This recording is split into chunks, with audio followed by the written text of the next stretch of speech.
Hi, welcome back. It's Kiara again. Today I will be talking about 5 tips about breaking into publishing as an editor. Today we have a guest, my dog. You might or might not see her in the shot because she's below the camera. But yeah, she's here, getting my pants all full of hair.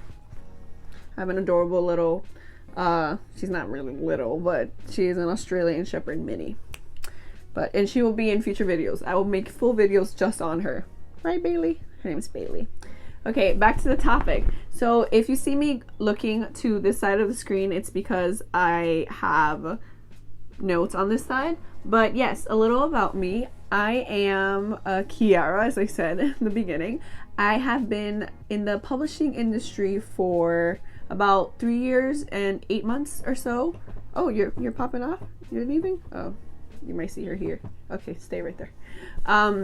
3 months and 3 years and 8 months. And yeah, it was the first job I got out of college. I've been wanting to be an editor since I was 12. And I'm hoping this video can help people vaguely know the top things you need to become an editor in the publishing industry. These are very broad topics I'm gonna go into. I will be making a series and many videos on editing in the publishing industry, and specifically America, because I'm American and I live in New York City. But sorry, I'm just watching my dog just walk all over the place. So if any of these topics that I talk about, these 5 overarching topics I talk about, you want me to further go into in future videos, just let me know and I will. So tip number 1, you should read in the age group and genres that you want to work for in the future. It's very important for you to know what the trends are, what was popular 3 years ago, what is popular now. You need to be able to have an eye for what you eventually will apply for, because that will make you a better editor and a better candidate. When people are looking for applicants of starting positions, for example, it would be an editorial assistant, they want to see that this person is dedicated to reading what they're publishing. So for example, I'm a graphic novel editor. I've always been into comics, and that's just the thing that I enjoy and love, and that's what the positions I applied for. And my boss loved seeing that I loved manga and that I did read a lot of graphic novels since I was very young and all that stuff. That's like a great... Bailey, no playing with your bone. But yeah, that's just a great quality to see. And I know that, for example, if you want to go into a kids imprint, a house that publishes kids books, you should be reading kids books. If you want to go into adult, it's vastly different. You should be reading adult books and know your adult books. Give me a second. I'm gonna take this bone away from this girl. So yeah, you should know the trends really well. You should know what's popular, and you should love it, because why do you want to be an editor? You want to be an editor because you like reading books. That really should be the reason. Like, you like reading books, you like getting in and into it and seeing deconstructing it, and like seeing how to make it work, how it doesn't work, etc. Are you a critic? That's great. You would be a great editor. So yes, read within what the job you want to get in the kind of genre and age group. Number 2, experience. And you can get experience to be a future editor and like break into publishing many different ways. One way is internships. Internships are pretty competitive and they're kind of hard to get, but you can do it. A lot of my advice is gonna be coming from my own experience, and I was born and raised in New York City, so I was lucky because New York City is publishing city. It has, I'm gonna make this statistic up, but it has like 87% of publishing in America. So luckily I love publishing, and I was able to find opportunities here because I live here. So I'm sorry, I don't have a lot of advice for people who don't live here. I mean, maybe over a summer find a way to move here with a relative or a friend, or figure something out. And if you can't, I mean, there could be some online opportunities, but I'm gonna list some ideas. You can try, if you're not living in New York City, or even if you are, get an online internship with a literary magazine, like regarding like PW, like people who review books, and things like that. So that's the digital ones you can get. I'm sure you can find other things like this. And then for internships, you should apply to any house, any publishing house that may have internships open. They usually open by season: summer, winter, and fall, and then winter, spring. So it's around 3 times you have a chance to get an internship.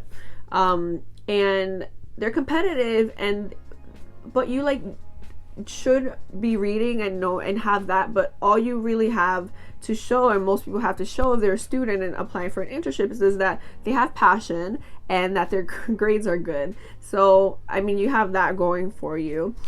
If you have graduated, then you have even more.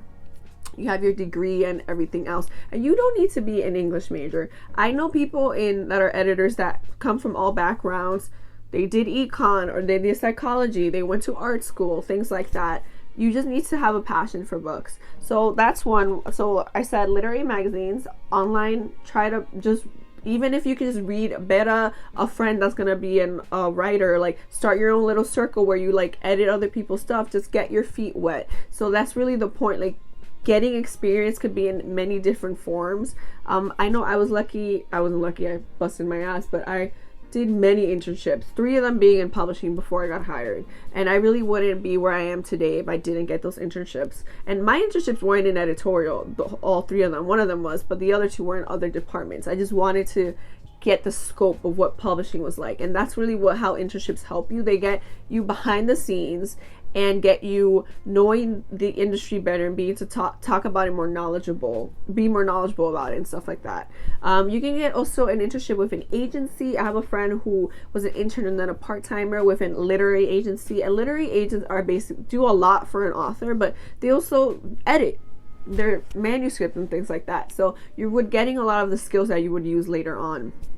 So be a literary agency. And I wonder what else, like anything that's related to books. If you get experience in a library, you can like intern at a library, volunteer in a library, you can work at a bookstore, like just anything that shows that you love books and are getting some kind of administrative and editorial experience will work as a step up when you go to apply for a job. Then there's also, if you can afford it, which ties into my third point, is there is summer publishing programs. If you live in New York City, NYU and Columbia have their publishing courses, which I think are about 4 weeks or so, and it gives you a really fast-paced, like in-depth view of like the publishing, like different parts of publishing, and you just come out of there with a lot of knowledge. But it's also like $7,000 for 4 weeks, and who has that kind of money? I don't, as I didn't as a broke brown person. So that the privileged can afford that, or if you save for a lot. But I know that all my money went into paying off what I owed for college. So yeah, that was what number was I? 2. Internships, get experience. 3, making sure I have the right numbers. 3, be able to afford it.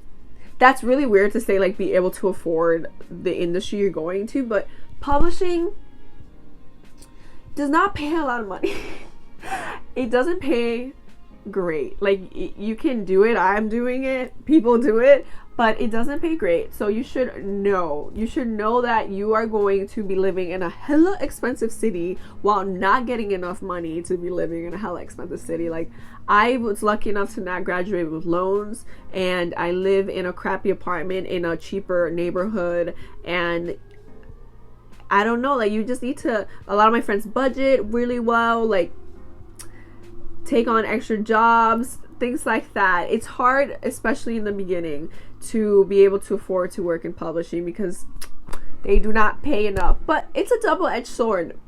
I say double-edged sword as if both sides are bad. It's not a double-edged sword. There's a plus and a minus. I love my industry because everyone who's in it is in it for their love of books. Because if you didn't love books, you would not be in it because it doesn't pay well. So you get a lot of happy people. Well, not always happy, but like people that are passionate about their jobs and are really in there for like good reasons and for the heart. But yeah, be able to afford it. And it does it does pose some problems. As a person of color in publishing, there's not that many of us. We are very much a very small minority, and a lot of that is tied back to some of it to privilege. Because for example, I mentioned the publishing courses, NYU and Columbia. Those courses are heavily white because no brown broke person can afford those courses when they're like trying to pay back their school, like, are just broke, helping out family, don't have a rich uncle that can like help cover their, like, I don't know, Airbnb or apartment over the summer to like go take this course. I know that people's situations are all different, but it is a fact that those programs are pretty white, and out of those programs is what a lot of the publishing houses pick their new employees, and that just makes it a tunnel of a very white pool of people to a very white pool of new hires. So trying to work on that. I hope it'll get better. I think it's slowly getting better. I in my eyes, in my own bubble, I've seen it getting better, and I'm lucky to be where I am, but yeah, that is a problem. So 3, be able to afford it. That is something you have to ask yourself and ask friends, look it up online, look up in Glassdoor how much people are making, and just, I don't know, face it and see if you can do it. If it's worth it. For me, it's worth it, but not for everyone. My computer just slept. 4, when you are applying, apply to any position. I know you want to be in editorial, but there's many ways to get there. If that is your end destination, you should be applying for anything. A foot in the door is better than nothing at all. Apply to a literary agency to be whatever there. Maybe you'll like it, maybe you'll stay. Apply to marketing, apply to finance, apply anywhere, because then you can, one, see if you like that job. Maybe you will. Maybe you want to be an editor, but you actually like this thing better.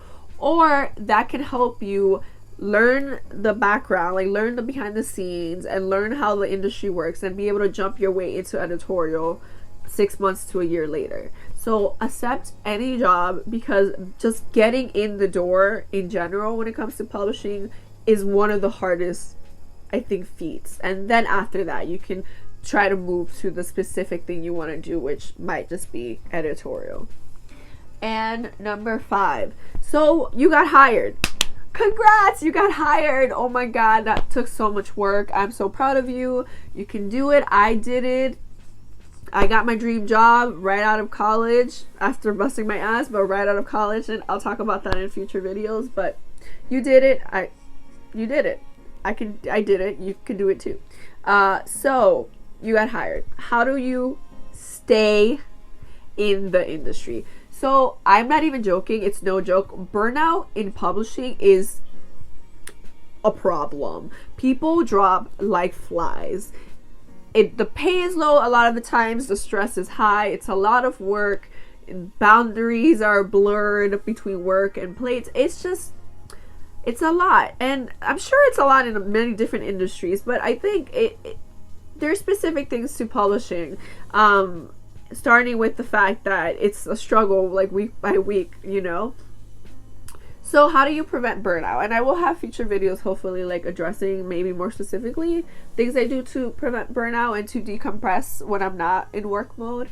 But I think the first thing and the best thing I did for myself is really establishing a boundary between when you're in work mode and when you're at home, because it's easy to just do work at home because you like forgot to read a pass and you just go read it at home and that's fine, or you'll answer emails at home. Like, no, you should really stress to be efficient and work and do all your work during the work week, and try to not work during the weekend or however you want to break it. So I really last year in 2019 try to really put my boundaries, and I think I'm doing better when it comes to being exhausted all the time.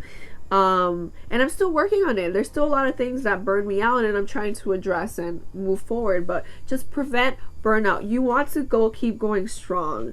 when you did all this work to get into the industry, you want to be here in 10 years. You want to see eventually like books you acquire become published and be out there in the world. You don't want to get in and then leave. And it's a problem, I think, or I hope that we will address and get better at. But yeah, those are my 5 tips. I will again have more videos in the future. Also, if you were wondering why my thumbnail, I'm wearing a different outfit and hairstyle than this one, it's because this is my second time recording this video. I permanently deleted my last video and had a small breakdown about it. Not small, it was a big breakdown. Hashtag millennial problems. But yeah, that's why. But hey, did I do a better time the second time around? No, I think I was just as rambly. I'm sorry about that. I'll work on being less rambly in the future. I hope this was helpful. I again will be doing more videos in the future. Just leave me a comment and I'll address that. I'll put it in a hierarchy and figure out what I'm gonna do next. And yeah, thank you for tuning in, and I will see you next time.